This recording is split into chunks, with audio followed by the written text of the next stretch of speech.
Nutritional value है, खूब उसका दोहन हुआ जूस बनाने के लिए, बाकी सारे जैम्स और जेलीज बनाने के लिए।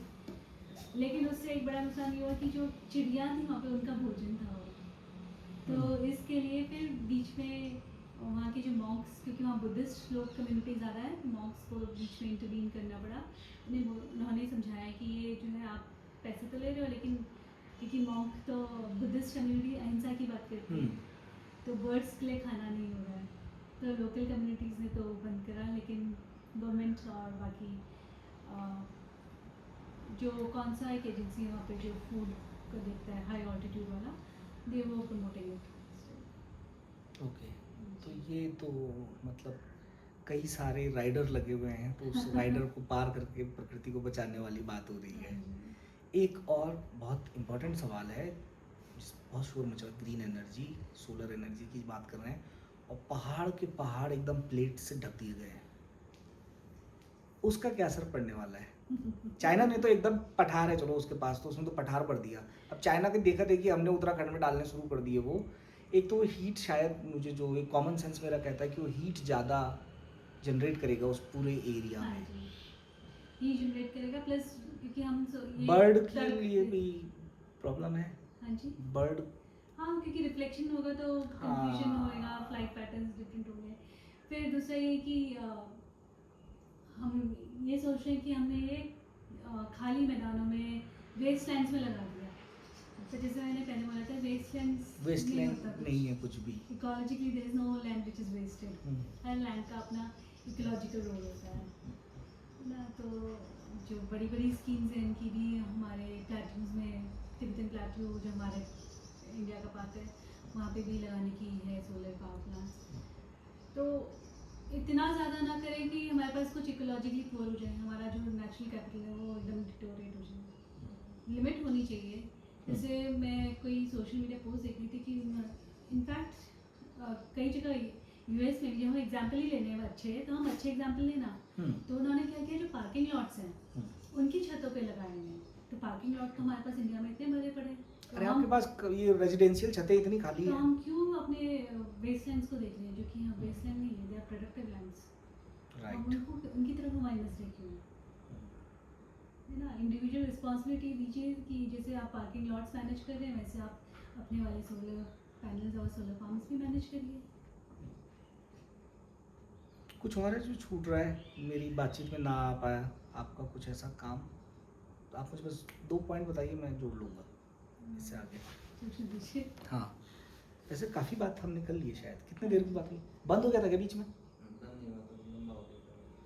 तोड़ा फिर तूने? पानी दूँ? नहीं, पानी नहीं, आप बैठे रहिए अभी, आप पोजीशन मत चेंज कीजिए अभी।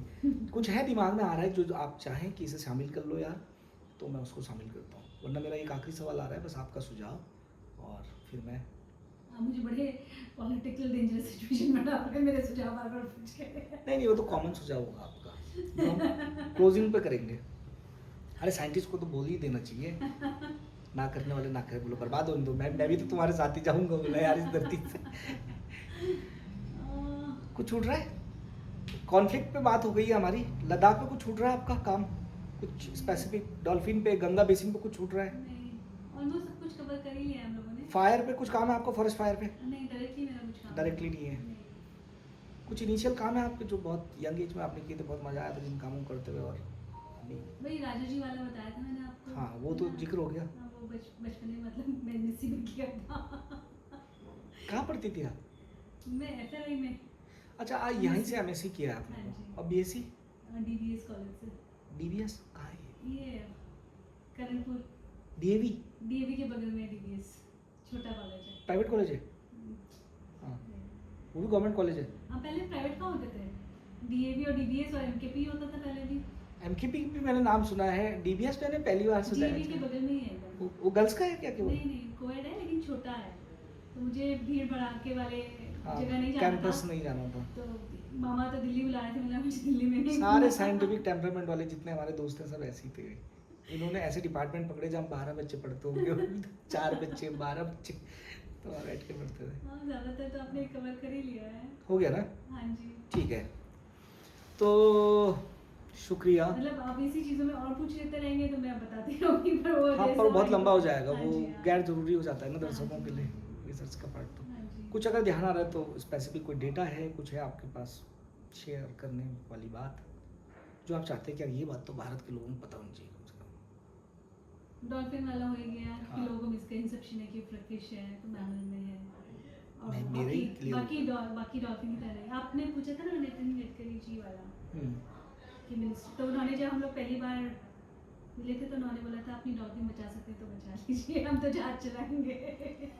तो ये मत बोला, ये रिकॉर्ड मत इसको कीजिएगा। कट फिर इसके बाद जब दोबारा मिले हो तब वो बहुत सारा खुश थे कि हाँ डॉल्फिन तो बचानी है हमें। तो उनका एटीट्यूड एकदम चेंज हुआ।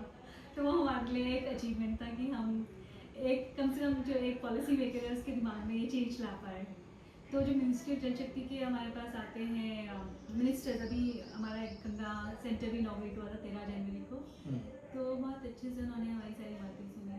तो वो चेंज तो हम देखते हैं पॉलिसी मेकर्स में, खासकर गंगा, बिकॉज गंगा को लेकर बाकी नदियों में भी काम हो ही रहा है। अच्छा हाँ, फ्रेश वाटर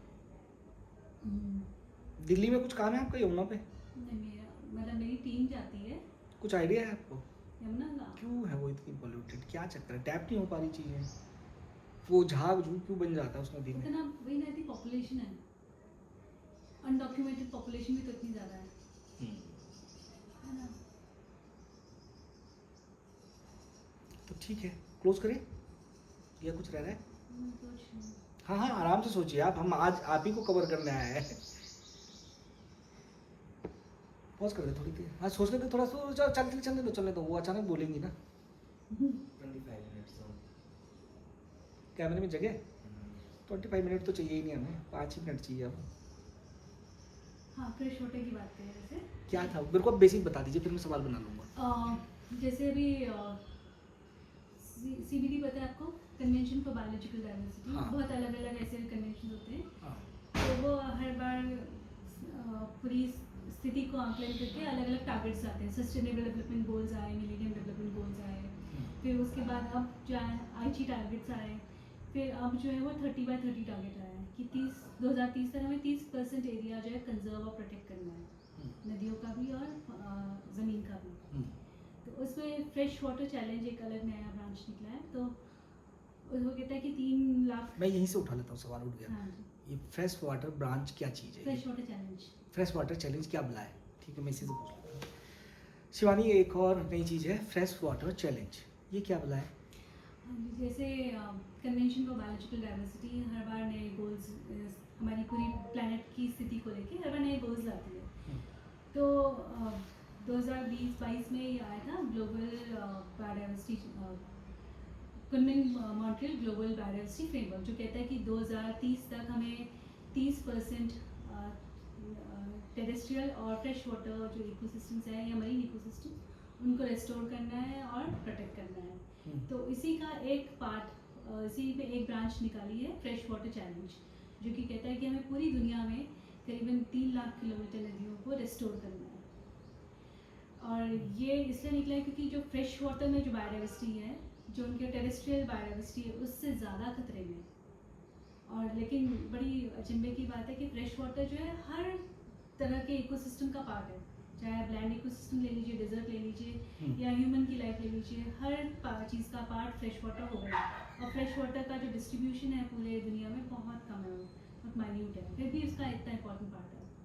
अब इन्होंने जो बोला है कि 3 लाख किलोमीटर नदियों को हमें रिस्टोर करना है, वो इसलिए बोला है कि एक स्टडी आई थी जिन्होंने बताया है कि जो बड़ी नदियाँ हैं पूरे विश्व की, उनमें से सिर्फ 1/3 ऐसी बची हैं जो कि फ्री फ्लोइंग है, बाकी सब में हमने बांध दिए, तो उन्होंने उनको नदियों में रहना छोड़ दिया। तो इंडिया में भी बहुत सारी ऐसी नदियाँ हैं जिन पे बांध बने हुए हैं, तो उन नदियों के लिए उनको रिज्यूवनेट करने के लिए ये फ्रेश वाटर चैलेंज आया है, जिसमें हमें नदियों को फिर से उनका प्राकृतिक स्वरूप, जैसे नेचुरल फ्लो की बात हुई थी, उनको उस वाले स्वरूप में लाना है। तो कुछ बांध हटेंगे इसके विश्व में तहत? बाकी जगह तो हो रहा है, हटा रहे हैं वो बांध, बड़े बांध हटा रहे हैं उस पे, बड़े छोटे? बांध हटाए हैं बहुत जगह, पर इंडिया में ये होता हुआ भी दिखेगा। इंडिया के पास तो अभी संसाधन उतने हैं भी नहीं ना, बड़ी मुश्किल से तो। क्योंकि वो developing country, Yes. Developed country है जिन्होंने बांध हटाए हैं। हाँ, हमारा तो और- अभी इंफ्रास्ट्रक्चर बन ही रहा है। हम देखें ना, पॉपुलेशन हमारी ज़्यादा है लेकिन हमारा जो लैंड मास है बहुत कम है। चाइना से कंपेयर करें, चाइना सेकंड नंबर पे, लेकिन उनका लैंड मास बहुत ज़्यादा है, तो उनकी पॉपुलेशन डेंसिटी बहुत कम है हमारी पॉपुलेशन डेंसिटी से।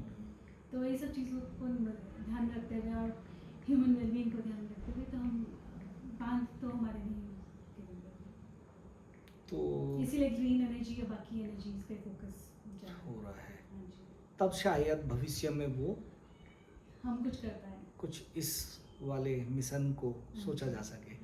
अच्छा, लेकिन फिर भी हम जैसे हम्म। इंडिया में जैसे हम कह रहे हैं कि गंगा क्लीनिंग वाला जो है national mission for clean Ganga के हिसाब से, और नेशनल रिवर कंजर्वेशन अथॉरिटी एक है, तो उन्होंने एक तो एनएमसीजी ने गंगा और उसकी सहायक नदियों पे काम कर रहे हैं, है ना। दूसरा हमारी नेशनल रिवर कंजर्वेशन अथॉरिटी है या नेशनल रिवर कंजर्वेशन डायरेक्टरेट है, एनआरसीडी, वो बाकी जो बड़ी नदियाँ हैं जिसमें कि कावेरी, गोदावरी, महानदी, इन पेरियार, इन नदियों पे वो काम कर रहा है रेस्टोरेशन। तो इसमें ऐसा है कि पेरियार हम नदी लोग, भी शामिल है। हाँ जी, हम लोग पूरे भारतवर्ष में छोटे छोटे बड़े बड़े स्केल्स में रिवर रिजुविनेशन के काम मैं चल रहे हैं। पेरियार नदी को ना स्पेशली देखने गया और कई पार्ट में मैंने उस नदी को देखा, बहुत खूबसूरत नदी है हाँ जी। एकदम, मतलब केरल, मतलब मलयालम फोक में भी उस रिवर का जिक्र है, और पेरियार को लेके गाने बने हैं, हाँ पेरियार जी। रिवर को लेके। कोची के आसपास वाले इलाकों से आप देखते हो गुजरते हुए, हाँ जी, पर वही कोची वाला जो एरिया है वो इंडस्ट्रियल एरिया भी है। वो एक ही शहर तो है पूरे केरल में, कोची। हम्म, बाकी तो उनके शहर आज भी वही हैं, नॉस्टैल्जिक पुराने। पुराने, हाँ हाँ, जी। केवल कोची दिखता है कि यार ये थोड़ा आधुनिक है। हाँ जी। अच्छा, एक इसी राज्य में उत्तराखंड की अगर हम बात करें तो यहाँ के मुख्यमंत्री होते थे त्रिवेंद्र सिंह रावत साहब। उनके कार्यकाल में रिस्पना नदी को रिवाइव करने की एक मुहिम चली थी, मैंने अखबारों में पढ़ी थी, मैं तब बॉम्बे में था उन दिनों। क्या हुआ उस नदी पे? अब कुछ काम बढ़े हैं उसमें आगे, या रिवाइव हो सकती है वो नदी? अभी तो फिर हम एलिवेटेड कॉरिडोर की बात कर रहे हैं नदी पे। उसी नदी पे चलेगी वो, तो फिर क्या फ़ायदा होगा, पानी आ भी जाएगा तो। नदी का स्वरूप तो नहीं रहेगा ना। और इस नदी पे भी तो एलिवेटेड कॉरिडोर आपका एक बना है, जो आपका हाँ, दिल्ली से दिल्ली से। अम्बाला वाला एक्सप्रेस वे, ये जो बना हाँ देहरादून जी। एक्सप्रेस वे, ये भी तो नदी आया है। इस नदी में पानी था? ये नदियाँ एक्चुअली वो सूख- नदियाँ हैं बरसाती जिनके- है ना? बरसाती भी नहीं कहेंगे, इनके नीचे अगर थोड़ा सा डिग करेंगे ना आप तो पानी मिलेगा इनको। तो ये नदियाँ अंडरग्राउंड है कम से कम भाबर वाले एरिया में। उसके बाद जो बाकी अच्छा, पानी है उनमें? थोड़ा सा डिग करने से पानी मिलेगा। बरसात में उनको पानी ऊपर दिखेगा, लेकिन तो अंदर भी स्पीसीज हो सकती है? अंदर पे स्पीशीज तो नहीं हो सकती ना। पर उससे ऊपर ऊपर पे छोटे कीड़े मकोड़े मिलेंगे, पर पानी में तैरने वाले ठीक है, शुक्रिया शिवानी, आज आपने हमें काफ़ी सारी चीज़ें बताई, समझाई जंगल के बारे में, नदी के बारे में, ग्लेशियर के बारे में, और आगे भी हम आपसे बात करते रहेंगे। फिलहाल बहुत आई शुक्रिया। होप कि आपके जो दर्शक हैं वो ये हमारे द्वारा जो बातचीत है उसके मैसेज को हम- समझ पाएँ। वही बिल्कुल हमारी एक बड़ी जीत होगी actually। बिल्कुल, मेरा भी यही लक्ष्य भी है, मैं इसीलिए रिकॉर्ड भी कर रहा हूँ लगातार वैज्ञानिकों को, खासकर भारत के युवा वैज्ञानिकों को, कि उनका काम बाहर आए, और जो वो कर रहे हैं, जो वो चिंता जाहिर कर रहे हैं, जिस सोसाइटी के लिए वो काम कर रहे हैं, अरे उस पर सोसाइटी भी तो सोचे, हाँ जी। थोड़ा उनको भी तो अवेयर होने की ज़रूरत है, ताकि हमारे आसपास की जो प्रकृति वो बच सकते। रहना तो आखिर हम सबको तो यही वही है। एक चीज़ है मैं लास्ट में कहूँगी कि हमारे जो एजुकेशन मॉडल है ना, hmm. That is to be blamed. Right. Education model जो है वो सब आपको मॉनेटरी गेन की बात बता रहा है। मजदूर तैयार करने वाला एजुकेशन मॉडल, मैं उसे कहता हूँ हाँ। कि आप फैक्ट्री मजदूर तैयार कर लीजिए जो 10 से 5 काम करेगा, उसके बाद का जीवन भी तो दिखा दीजिए उसे। बिल्कुल। तो जो अपने हाथों से मिट्टी में काम करे, हम्म, वो वाला एजुकेशन सिस्टम नहीं रहा हमारा, सैडली। प्रैक्टिकल सिस्टम चाहिए हमें अब। क्योंकि अगर सस्टेनेबिलिटी की हम बात करें, क्लाइमेट चेंज की बात करें, तो हर किसी को अपने बैकयार्ड में खाना उगाना पड़ेगा पूरे, हम्म, तभी वो सस्टेन कर पाएगा। वरना जिसके ज़मीन नहीं है, जो अपने आप खाना नहीं उगा सकता, जिसे पैकेट का खाना खाना जानता है, वो कैसे सस्टेन कर पाएगा। तो हमारे साथ थी शिवानी, और आपने सुना कि कैसे इस धरती को बचाने के लिए वैज्ञानिक जूझ रहे हैं, लगातार कोशिश कर रहे हैं, और न केवल इंसानों पे काम चल रहा है बल्कि आसपास की पौधों पे, कई सारी वन्य जीवों पे, और न जाने पानी पे, पानी जलीय जीवों पे, तो तमाम तरीके के जो काम हो रहे हैं वैज्ञानिक समुदाय के द्वारा, ये हम न्यूज़मैन जी की वेबसाइट पर भी लगातार लेकर आते रहेंगे, हमारे यूट्यूब चैनल पर भी लगातार इस तरीके की आगे भी और बातचीत आती रहेंगी। तो आप हमें सब्सक्राइब कर लीजिए और अपना वक्त देने के लिए शुक्रिया। खाता ये सबसे बोरिंग काम लगता है मुझे, क्लोजिंग करना। चाय लेंगे आप लोग?